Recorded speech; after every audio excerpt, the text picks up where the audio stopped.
Okay, so what we'll do here is three things, right? I will explain the precepts of natural law, and for those of you that like to outline stuff, I'll explain, how there are various precepts and then 5 inclinations within the first one. But I'll show you that in a sec. And then it's important to notice how natural law is a bridge to the world, right? So this is a common language, a common argument that we can make rather than appealing to divine revelation. And then my favorite part of this presentation are the historical examples. So we'll look at Antigone, George Mason, the Nuremberg Trials, and then Martin Luther King Jr.'s letter from Birmingham Prison. All of which, by the way, would be impossible arguments to make if it weren't for natural law. Okay, let's start up here.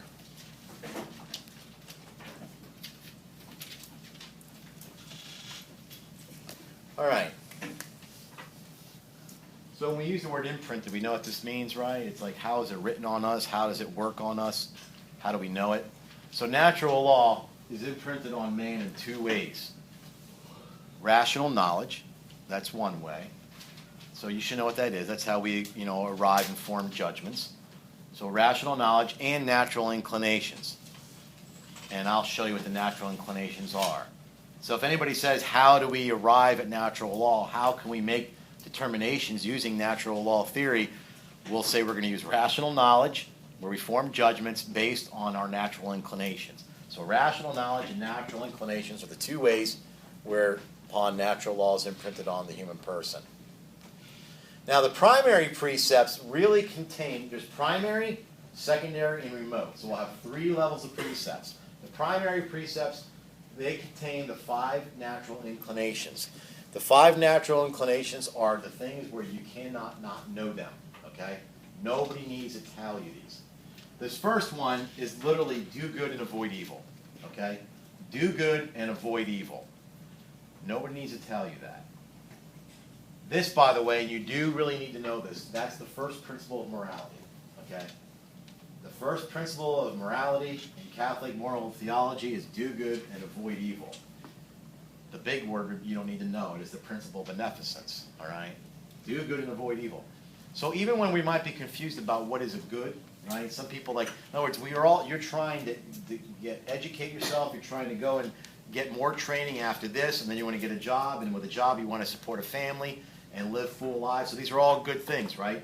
Now, those are genuine goods, but even there are sometimes perceived goods. Sometimes somebody might rob a bank because they think they need the money for something good. But they think they're doing, even though they know they're doing something illegal, they think it's good for them, all right?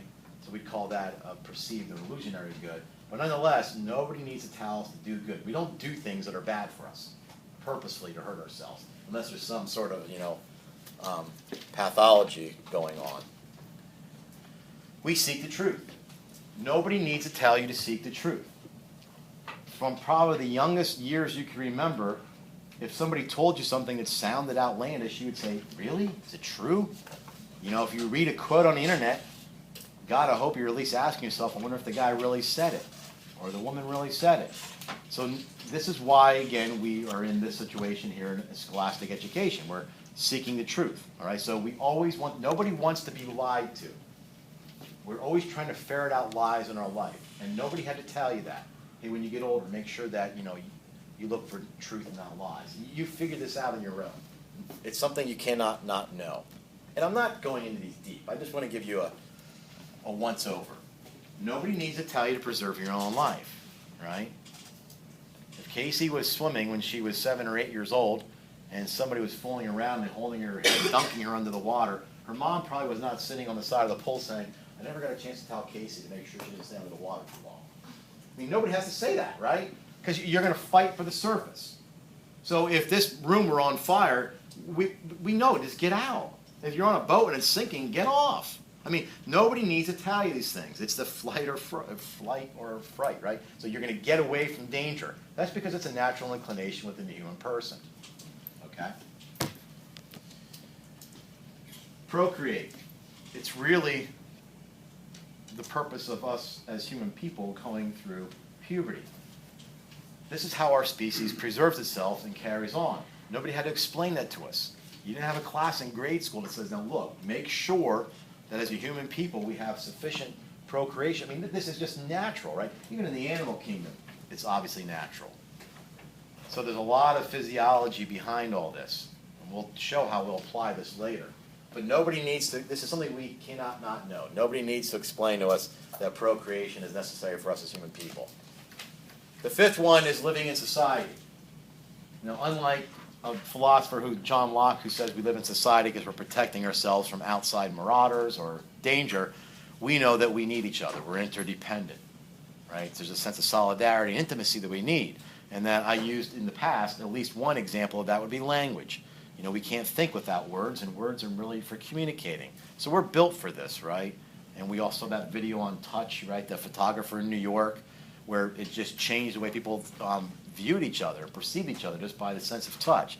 So these are all inclinations that we have. These are the 5 things that we cannot not know, okay?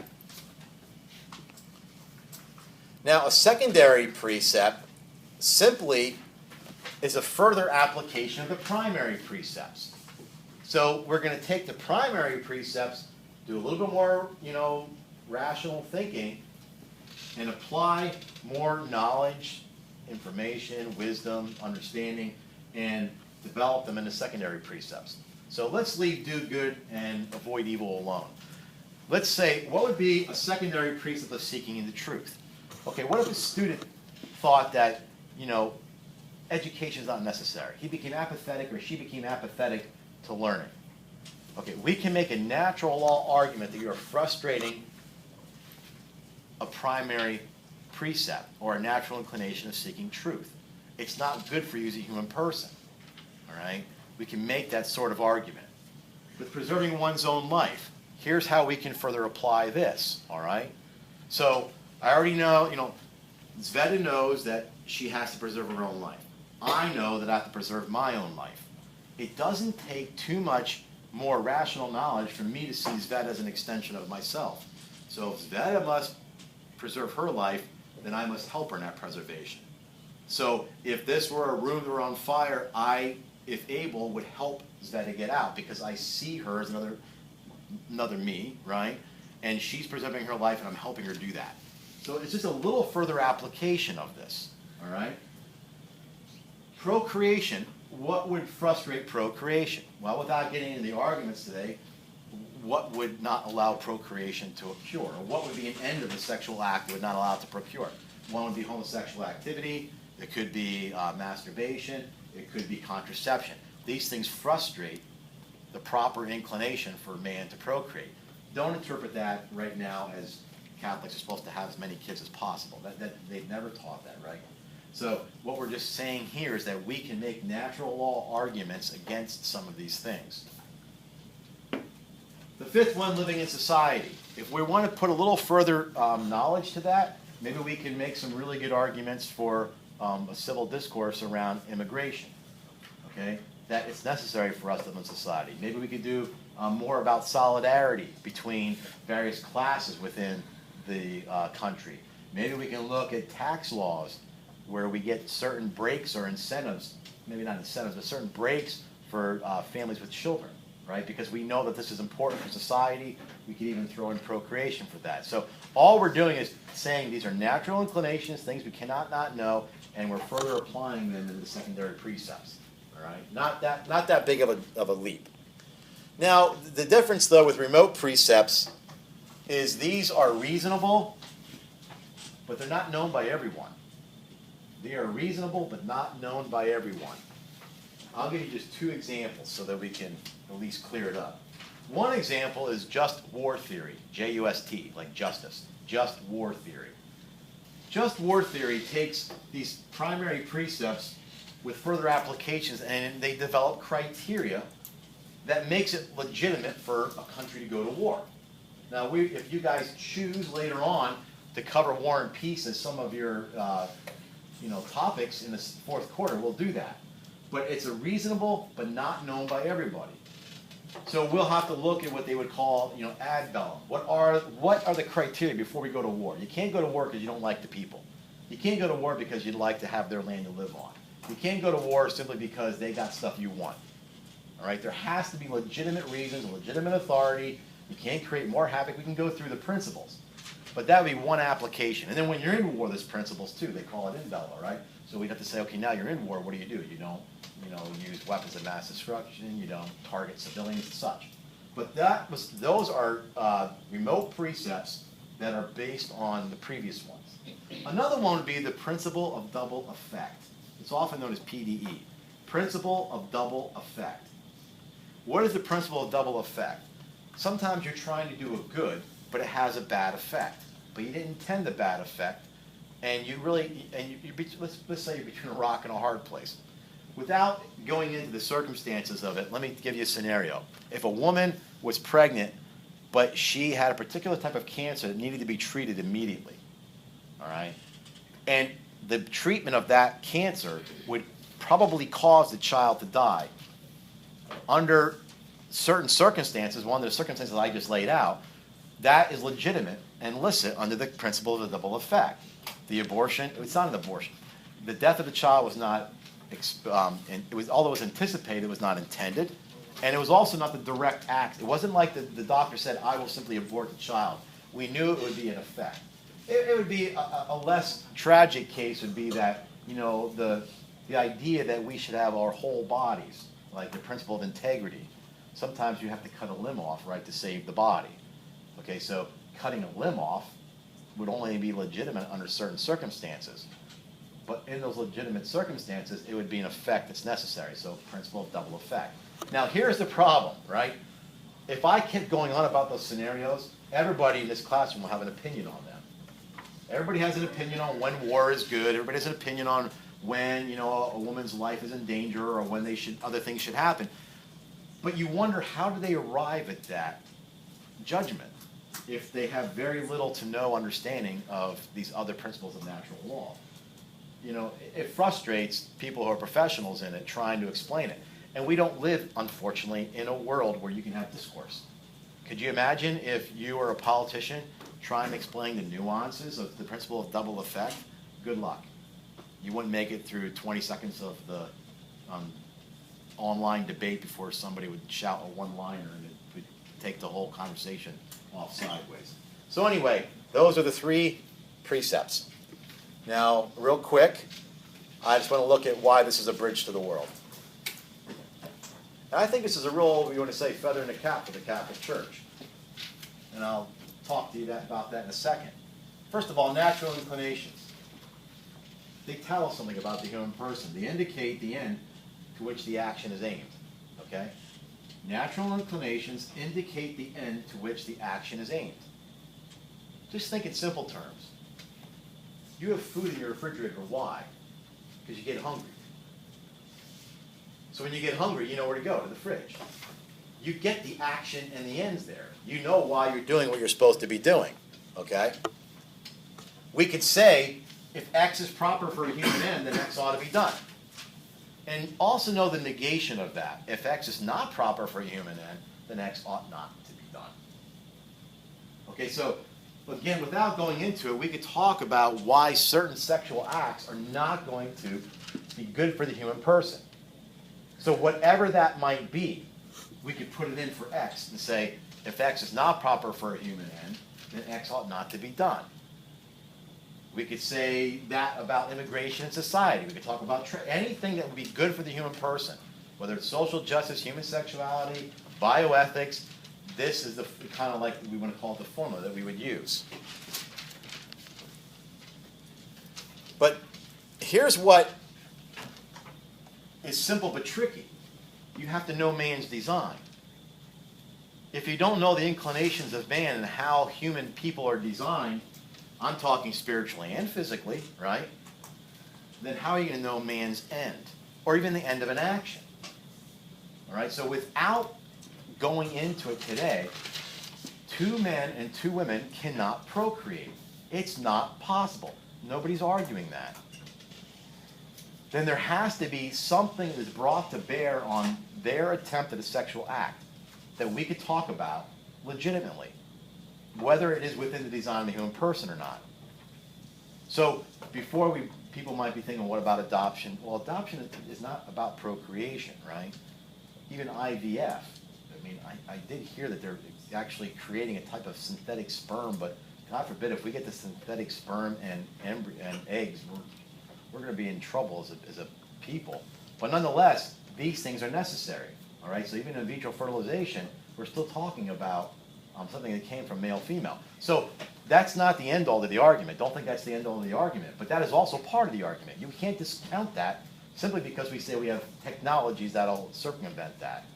We have to say, no, there is a design of the human person physiologically, biologically, and spiritually that come to bear on that. That's part of the argument, all right? So man's design can lead us to man's end. Now, what's nice about this is it allows Catholic morality to engage those outside of the faith. It allows us to engage those outside of the faith. So what that means is, if I am talking to an atheist, and I want to talk about the evil of abortion, if I went to the atheist and said, listen, what you need to know is this, is that in Jeremiah it says that before God knew you, he formed you in the womb. Well, what does he care? That's sacred scripture from the Christian Judeo standpoint. It would be the same as if somebody from another religion brought their scriptures to me and tried to prove a point. No disrespect, they're not my scriptures. So the only hope a Christian would have if he wants to make his argument strictly from divine revelation is to convert the person to Christianity and then get them in the context where the Bible makes sense and then use the Bible to show them that they're wrong. Natural law circumvents all that. So we can make natural law arguments where it's all from the inclinations of man and rational knowledge. So we kind of dodge the bullet per se, right? They can't throw us away saying, well, it's just because you're a Catholic you think that. Yes, sure. So in the end, natural law is the law written on the heart of man. And I'll show you the scripture. Natural law is the law written on the heart of man. We'll come back to that. Here, Paul writes in Romans 1:20, ever since the creation of the world, God's invisible nature, his power and deity, we perceive in the things that have been made. So you're without excuse. See, they're having some issues where you have Gentiles coming into the faith who did not have the law. How do we hold them accountable if they never had the law? Paul's trying to say it doesn't matter. They'll be without excuse. In Romans 2:12, he says, look, if you never had the law and you sin without the law, you're still going to perish without the law. If you happen to have the law and you sin under the law, you'll be judged under the law. It's the same for all people. So if somebody were to bring the case up, you Christians, how many people you're saying, unless you know Jesus Christ, you're going to go to hell. How many people throughout the world, throughout the history of the world, have never known Christ and they're in hell just because they were born in the wrong place at the wrong time? You cannot make that argument against Catholic theology. Right? Natural law applies there. But it does not apply to individuals born and raised here in the United States, especially baptized Christians or Catholics who decide in their late teen years to dabble in atheism and thinking, well, I could always fall back on this.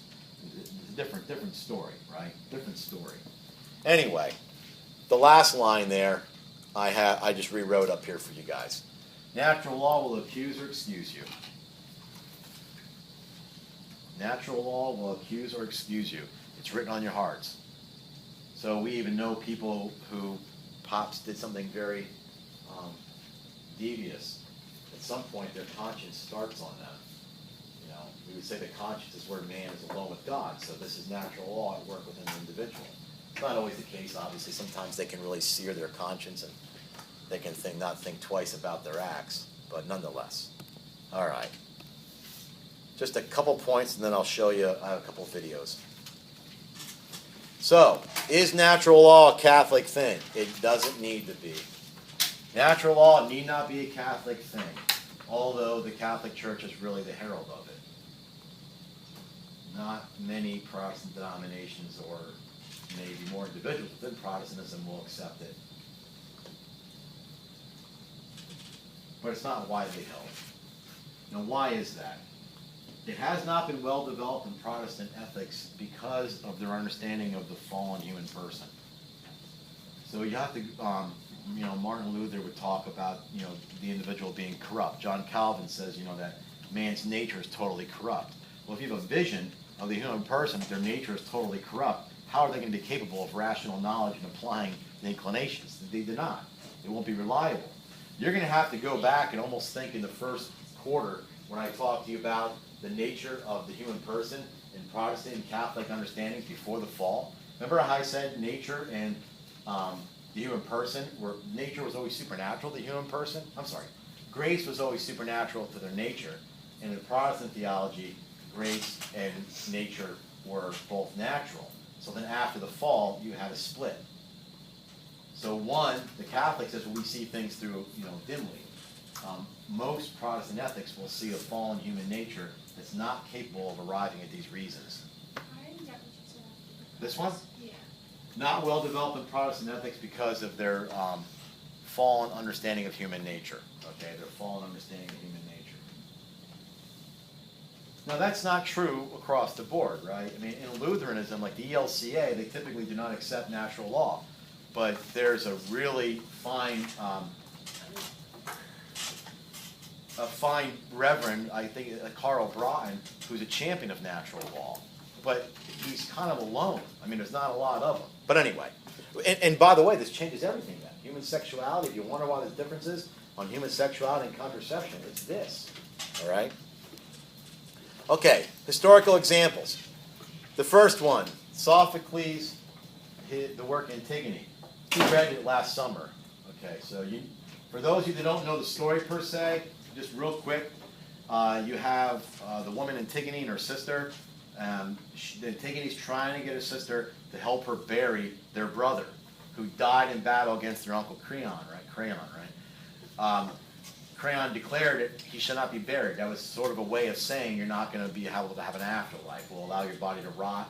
It's not going to get the proper burial necessary to enjoy the afterlife. Antigone concludes that you can't do that. Even though he said this, it's not a law because it goes against what their gods say. All right? So in other words, they're making an appeal to their eternal law.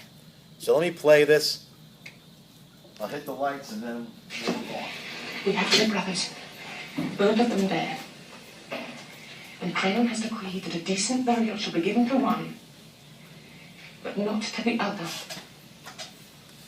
Eteocles apparently has already been buried with full military honours, not far short of a state funeral, with all the formalities due to the dead meticulously observed, so that his rest in the underworld amongst the heroes is assured.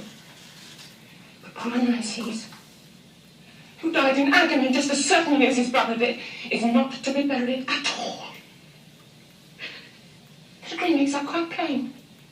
He is to be left, lying where he fell, with no tears or ceremonies of mourning, to stink in the open, till the kites and vultures catch the scent and tear him to pieces and pick him to the bone. Left unburied, there is no rest for him in the underworld, no more than here.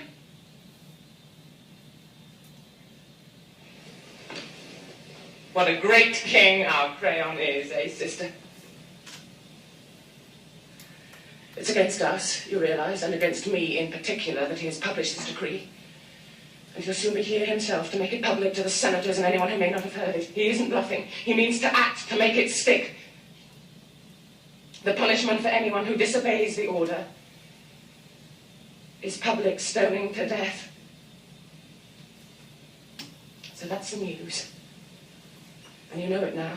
The time has come for you too to stand up and be counted with me, to show whether you are worthy of the honour of being Oedipus' daughter. Wait a minute, Antigone. Don't be so headstrong. If all this is as you say it is, what can I do, one way or the other? Just say you'll help me. Commit yourself. To do what? Something dangerous? Just to give me a hand to lift the body. It's too heavy for me to move on my own.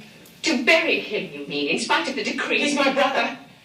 And whatever you say, he's yours too. I won't betray him now that he's dead. No one will ever throw that in my face. You can't do it. Creon has publicly forbidden it. He cannot forbid me to love my brother. He has neither the right nor the power to do that. Have you forgotten what happened? All right. So anyway, no one has the power to forbid me to do that. So she's making an appeal above the law that was laid out by King Creon, and then appeals to a higher law. Yes? May I please use the restroom? Yes, you can. The second one I have up here is George Mason's argument before the court of Virginia in 1772. Okay? Could you imagine a politician making an appeal like this today? Here he says, The laws of nature are the laws of God. Now again, it's not the laws in the natural world, it's the laws of the nature of man. And those laws are built into us, they're written in our heart. That authority of those laws in God cannot be superseded by any power on earth. So you think out through the years when certain Supreme Court cases have come up in our country, they're not laws because they cannot supersede, even though we understand the legality of it here in our country and even the consequences, but nonetheless, they are not true laws. So it'd be nice to hear more people talk this plainly today.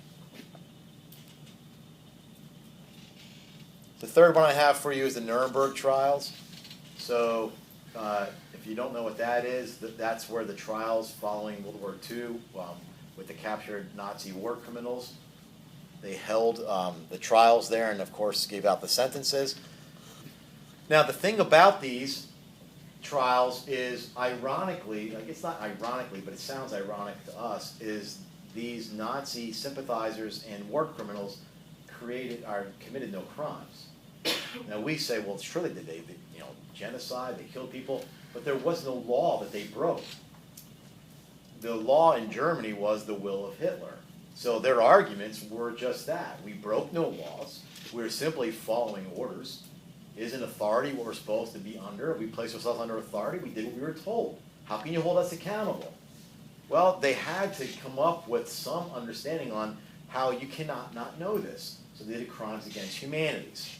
So many of these, especially Hermann Göring, were sentenced to death by hanging. He pleaded to be shot as a soldier, and rather than a common criminal, but that was denied. But he did take a potassium chloride, tablet the night before he was to be hung, and took his own life. But nonetheless, we had to make natural arguments, even if they didn't explicitly always state it that way, based on things you cannot not know. Nobody had to tell you that was wrong. Following orders is not going to get you clear on this one. The last example is by far my favorite. Just to set the premise for this is Martin Luther King Jr., who was in prison for breaking the law, after he was advocating all his followers to never break the law. So now he says, here I am, and this is a paradox, and you probably think I'm a hypocrite. Let me explain why. I want you to hear his argument and listen how he could not have made that argument had he not been trained at the college level in philosophy and theology. He went to Boston University, bless you, a Catholic university, where he had access to Augustine, Paul Tillich, St. Thomas Aquinas, and Martin Buber. Okay, not all Catholics, of course. But nonetheless, and could you imagine if we had a guy like this today talking at that level? Personally, it'd be great, but hardly anybody would listen. He'd get shouted down. Nonetheless, here's a dramatic reading of just part of the speech.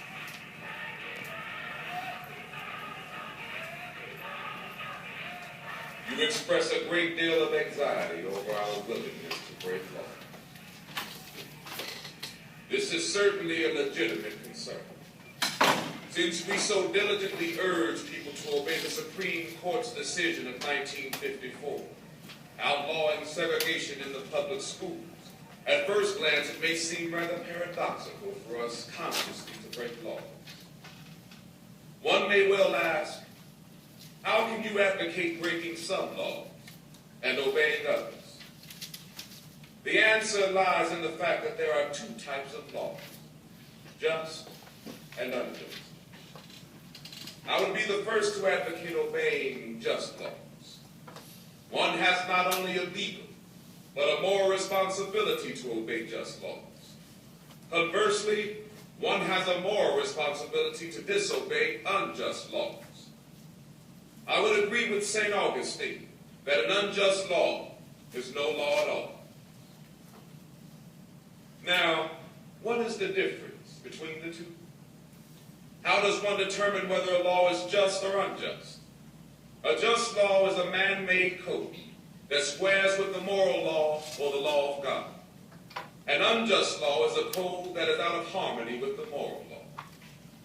To put it in the terms of St. Thomas Aquinas, an unjust law is a human law that is not rooted in eternal law and natural law. Any law that uplifts human personality is just. Any law that degrades human personality is unjust. All segregation statutes are unjust because segregation distorts the soul and damages the personality. He can make It inclinations. gives the segregator a false sense of superiority and the segregated a false sense of inferiority.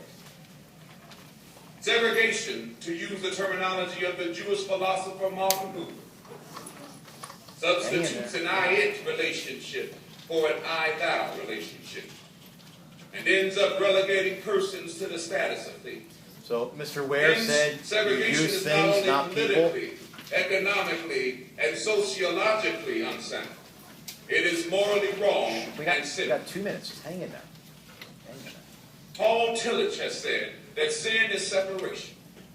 It's not segregation, an existential expression of man's tragic separation, his awful estrangement, his terrible sinfulness. Thus it is that I can urge men to obey the 1954 decision of the Supreme Court, where it is morally right, and I can urge them to disobey segregation ordinances, for they are morally wrong. Let us consider a more concrete example of just and unjust laws. An unjust law is a code that a numerical or power majority group compels a minority group to obey, but does not make binding on itself. This is difference made legal. By the same... So what he's saying here, right?